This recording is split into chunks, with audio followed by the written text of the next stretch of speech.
as you can see, I have the new cable for the throttle cable, and boy does it run smoothly. So I'm going to be installing my throttle cable today. I'm also going to be doing some work on that oil injection today and get that finished, and mount the reduction gear drive for the prop. And at that point, once all that's together, I'll be able to do a startup, a run-up on that engine. So milestone. I have to wait for some parts to come in. So now that they're in, I'm going to carry on. So thanks for following along here at the hangar. Hope you, some of you may have been, you know, what's this electronic stuff in the last episode? Yeah, I just had some people asking, how did you make the wigwag? So I posted it. So there we go. Now we're back in the hangar, back to the regular scheduled programming. So we shall carry on. Get her patter. Let's get at her.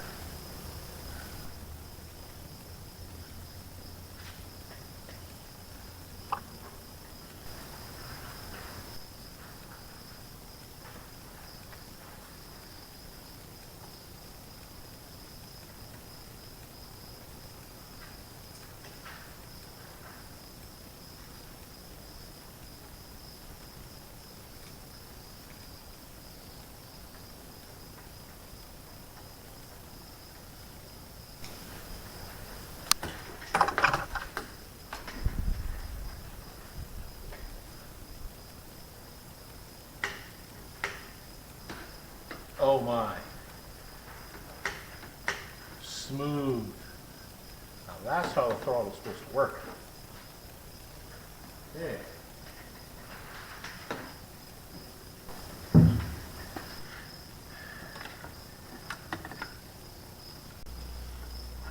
What I'm doing here is I'm using a piece of the cable sheath, the outer portion of it, as a guide, so I can route this cable behind those well, pieces of aluminum. Can't remember what it's called. So I'm just feeding the cable inside the other one, and then I'm just using it to follow through. So that's what I've got there. I've got just a small chunk of the outer sheath of the push-pull cable.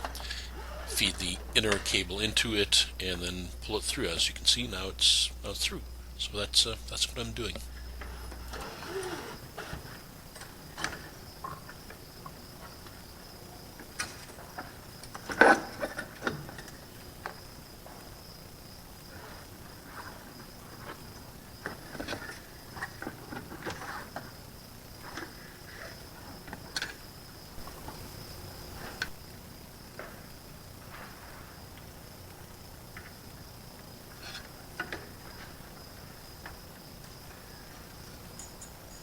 Now the previous builder cut some of this jacket off to fit inside this tube here.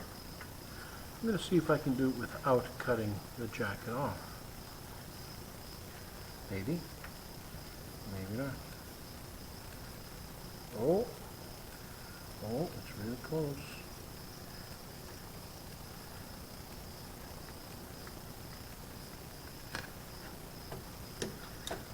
Yep.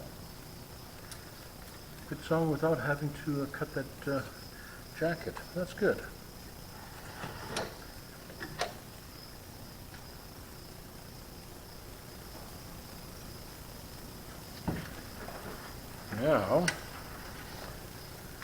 Now I got to put it into the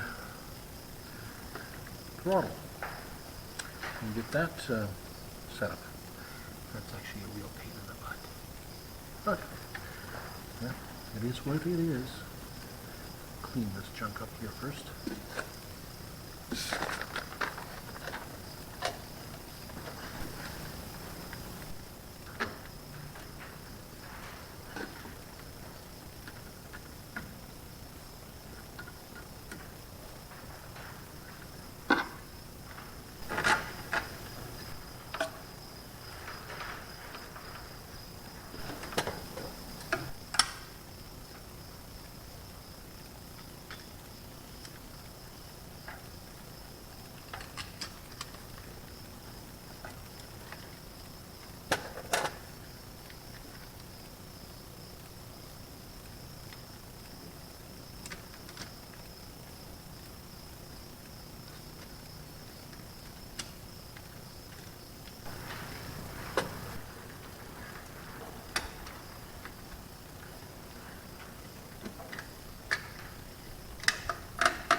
that's how you put a throttle quadrant together.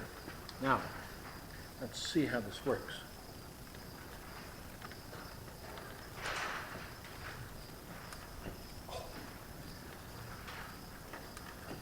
Smooth, very smooth. And from the rear,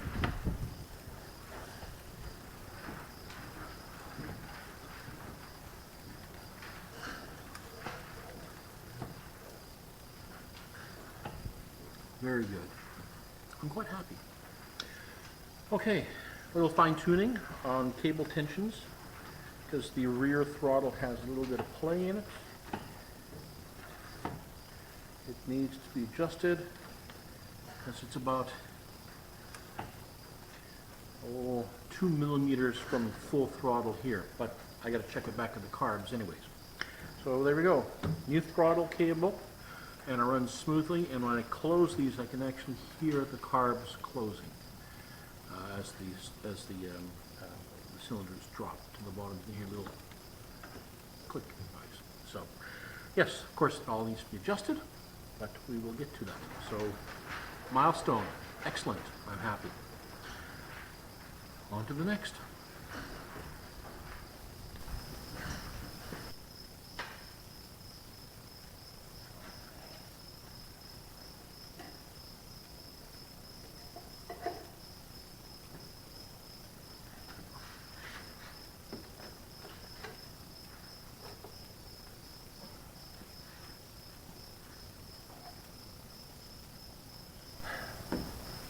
Okay, boys and girls, ladies and gentlemen, and animals of all nature. Yeah, the oil injection cable, have that installed now, and let's take a look. Swing you around here without getting you too sick. Okay, see if you can see that. Alright, so the cable is in here. There's a washer and a snap ring holding that in. You have to insert it upside down because there's a slot here.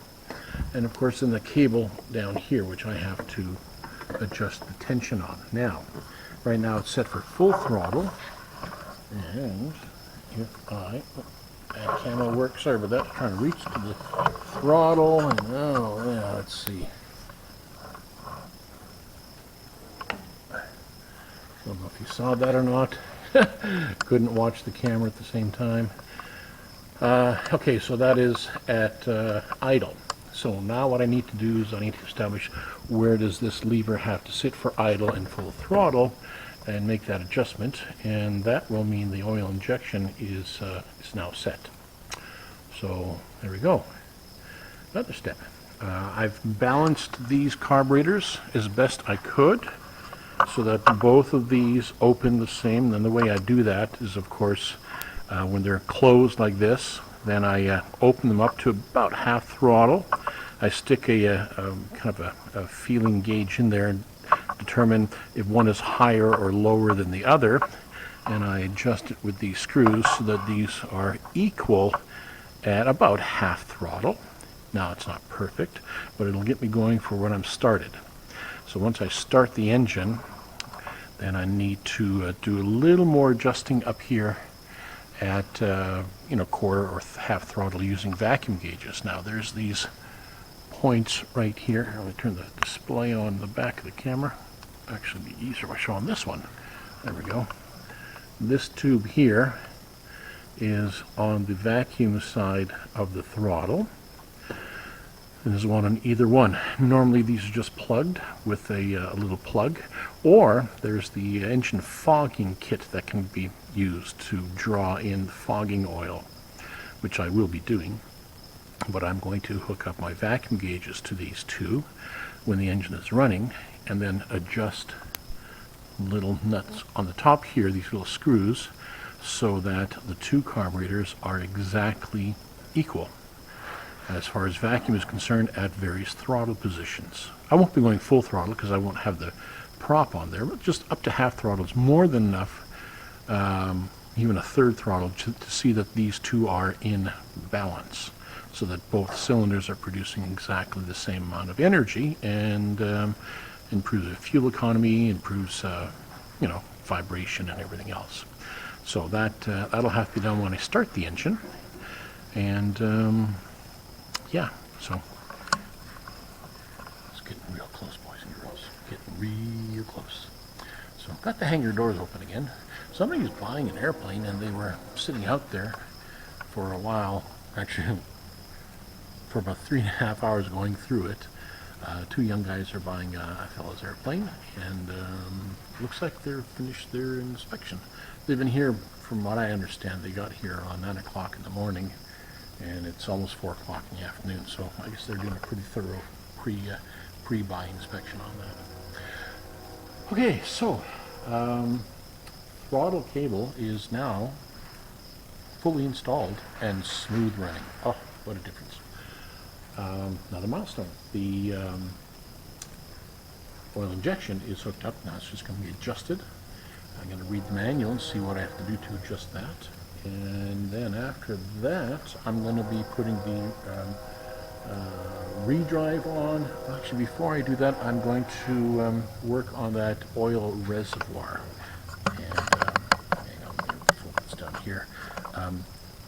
Follow me as I walk around the floats. There we go. Okay.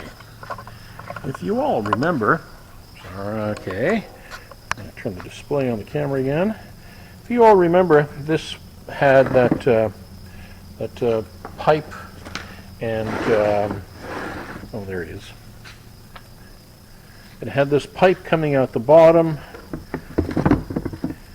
with spray foam insulation to stop it from leaking, and this was just screwed into the plastic. Well, that's not acceptable. So yeah, it's going to be fixed, and what I'm doing with it is I am putting, and reaching around here, I'm going to be putting one of these on instead. And what this will allow me to do, it will allow me, this fits in here, and there's an O-ring there. I got to get a nut and a washer for the back side, and that'll seal without that silly stuff. And I got to make a slight modification, I think, to the mounting bracket to lift it up, so that when the engine or when the aircraft is parked for any length of time, I can shut the oil off. Put a big tag on there. It says turn on before flight, and what that'll do is prevent the oil from slowly leaking into the carburetors, as obviously was happening with the got a mosquito bite. What was happening with the system before? So I'd rather not have oil slowly leaking into the float bowls of the engine. Don't want that. So so I'm going to put that shut-off fuel valve. This is just a simple fuel shut-off valve that you find on lawnmowers and motorcycles, little pocket bikes, what have you. It's nothing fancy. So I bought 2 of them. So I'm going to do that, and then I've got to redesign the bracket to hold that reservoir so I can have access to that petcock, the valve.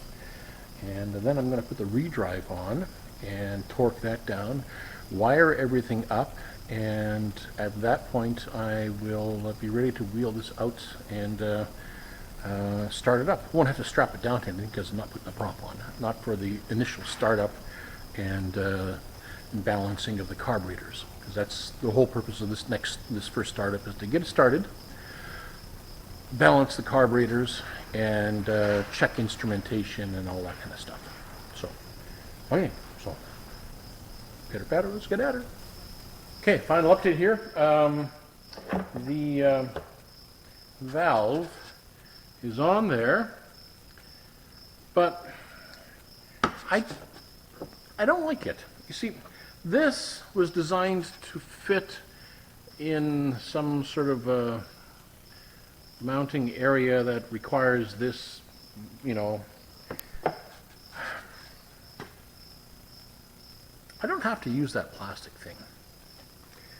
What I would like to do is I would like to have an oil reservoir that's this width over here, maybe this wide,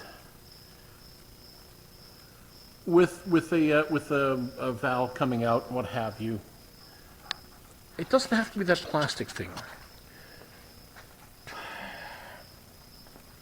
I'm going to take some dimensional measurements, do a little drawing, and there's a shop in the city that I know that does custom work, aluminum and stainless steel. I think I'm just going to get one made. Instead of using that plastic one, I think I'm just going to get an oil thing made and just, you know, be done with it. It'll hold probably 40% more oil than that thing holds. I'll give it some thought. I don't like that container. That's the bottom line. I don't like this plastic container. It just,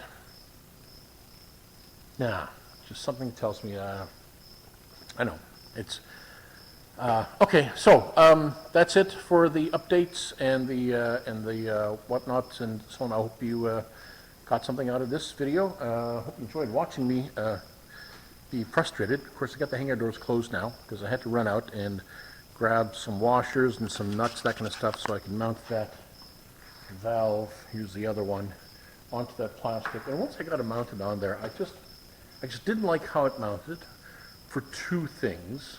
Primarily. One is that this sticks up into the tank a good quarter-inch or more, which means there's going to be oil at the bottom of that reservoir that I just could never use.